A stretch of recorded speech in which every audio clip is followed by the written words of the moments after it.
For some, it is still a mystery. Thousands of cows mutilated in New Mexico and other states. One investigator did determine that there was really nothing strange or unusual. But what did the FBI have to say about that? Federal agents got involved in the case at the urging of a U.S. senator from New Mexico more than 30 years ago. News 13's Tim Maestas got into that FBI file for tonight's special assignment. But first, a warning. Some of the images that you are about to see are graphic. It was the mid to late 1970s. Cows were dying, and no one could explain why. The New Mexico Livestock Board didn't know. One thing unusual about it, it seemed to be healthy animals. Ranchers across New Mexico didn't know either. People like Robert Burns of Naravisa, a tiny town just west of the Texas state line. Well, I was curious to what the hell did happen. I wasn't even looking for the cow. I just came up on her. Usually all swollen up. Its eyes, ears, tongue, soft tissue, sexual organs and stuff was missing from them. It wasn't just here. The strange deaths were occurring in other states, too. But eventually, New Mexico ended up at the center of the cattle mutilation mystery. Who or what was behind the deaths? UFOs, scavengers, a mysterious criminal enterprise, or secret government operatives? The number of questions grew, and the story was making headlines across the country. Here in New Mexico, state and local investigators were traveling to some of the most remote parts of the state, responding to the cattle deaths. Eventually, the push came to get the FBI involved, but it would not be easy. Behind the push was U.S. Senator for New Mexico Harrison Schmitt. In a letter dated December 21st of 1978, Senator Schmitt writes to then U.S. Attorney General Griffin Bell, very concerned at what appears to be a continual pattern of organized federal criminal activity, urging the U.S. Justice Department to consider a federal investigation. The Attorney General responds the next month, referring to the subject as one of the strangest phenomenons in his memory.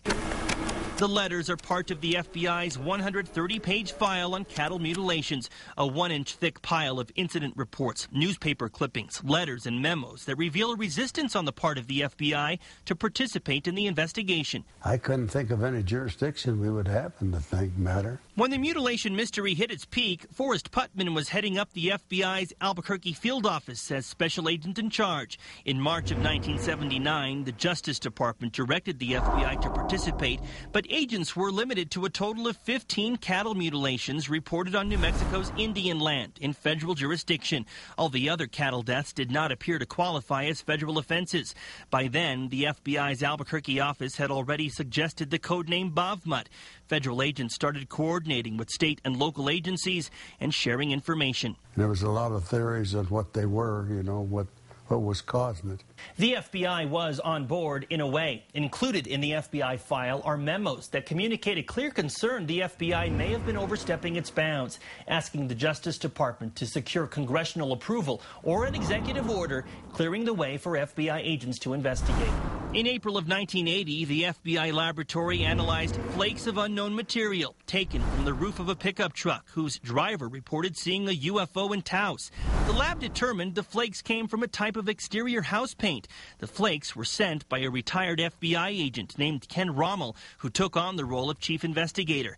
Not for the feds, though, for the Santa Fe County District Attorney's Office in a project funded by a government grant. The FBI's involvement faded away, with the Albuquerque office placing the matter in a closed status. That's where she was laying. Robert Burns was one of the ranchers listed in the FBI file. Almost 35 years after finding one of his cows in a position similar to this one, he still has questions. Were the other cows acting strange? Oh, no.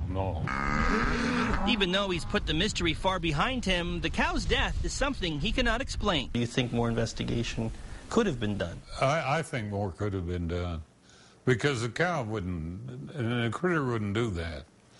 I don't think. The government-funded Santa Fe County DA's office report was complete in June of 1980, with former FBI agent Ken Rommel determining the so-called cattle mutilation phenomenon was nothing more than the normal decomposition of animals that had died from natural causes, assisted by whatever scavengers and or predators that were accessible to the carcass. There's still some deaths now that people view as suspicious. According to the Livestock Board, recent cases are not as abundant as they were in the past, and the deaths are easily explained now. Deputy Director Bobby Pierce says investigators' findings explain most of the deaths from the 1970s, but not all of them. About 95% of these cases were natural cause deaths and predators. About 5% of these cases, there never was an answer. It was always unknown exactly what might have happened. Tim Maestas, KRQE News 13. Mutilated cattle were found as far away as Kansas, Washington State, and Minnesota. To read the entire FBI file, go to krqe.com. Notice